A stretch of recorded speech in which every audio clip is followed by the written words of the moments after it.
Now we're going to talk about the Studio Live AI Equalizer.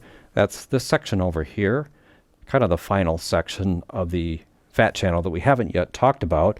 And we're going to assign it to starting with the lead vocal.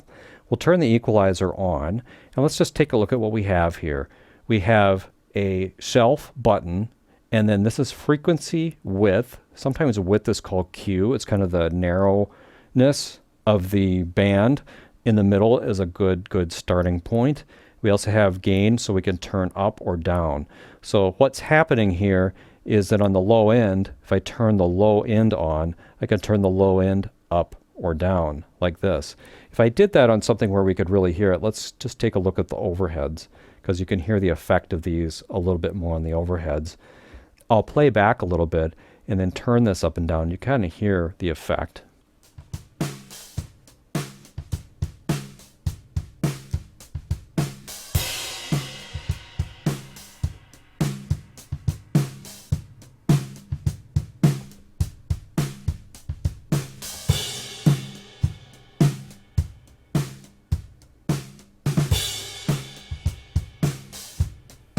So if we're doing a boost, you can hear there's a big difference between doing a shelf at 130, which boosts frequencies from that shelf frequency down, to doing a normal bell-shaped filter, which is with this off, it's a bell-shaped, what's called a parametric EQ filter. And then it's centered around 130. And so it actually is a much higher frequency. And so it sounded a lot different with a boost at that level. Now, just for dialing stuff in on the board during a show, I like to start with the shelves. That is if I'm using this on individual channels. If I'm using the EQ for monitors on the auxes, I normally would not use a shelf, because then I'm going to be dialing out frequencies that I don't want to hear. Same thing on the subs and maybe on the front of house. And we'll talk about that a little bit later on. But for a normal situation, I would actually start here, hold down tab, turn all these to the neutral position where it's really doing nothing. And now we've got a nice ability to dial in a little top end if we want, a little bit of mid-range. This is set nicely to scoop out a little bit of the low mids. On many kinds of sounds, turning this down slightly at this setting will sound really good. Let's try that.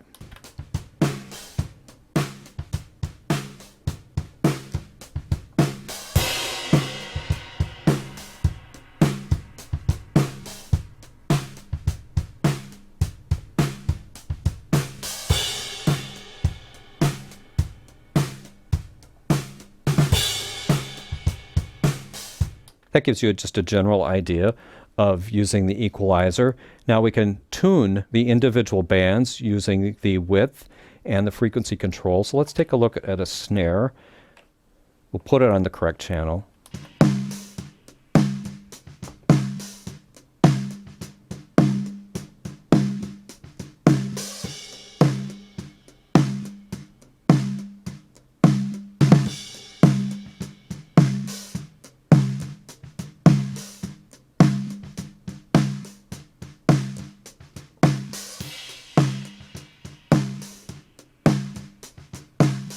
So that's how you take the ringiness out of a snare. So that's one application.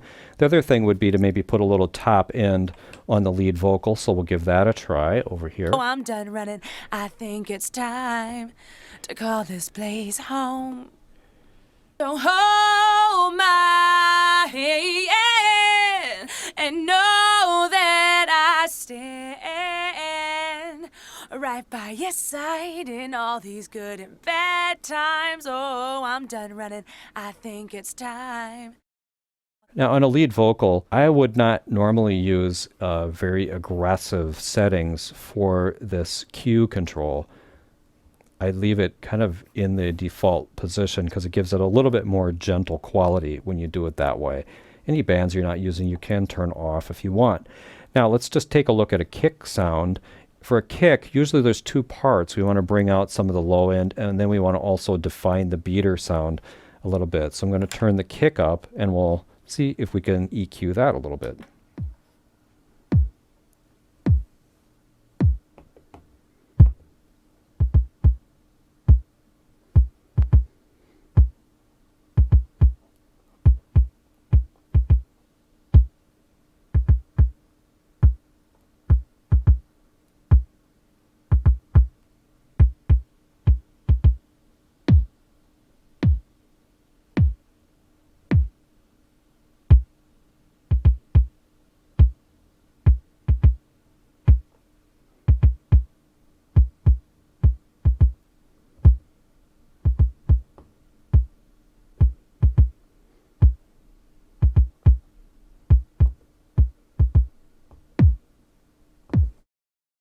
We actually had two different kicks there. There's the normal kick, and then there's a kick sample obviously coming in there as well.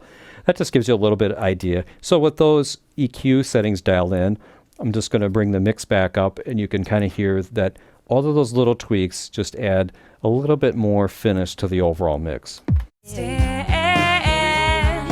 right by your side in all these good and bad times. Oh, I'm done.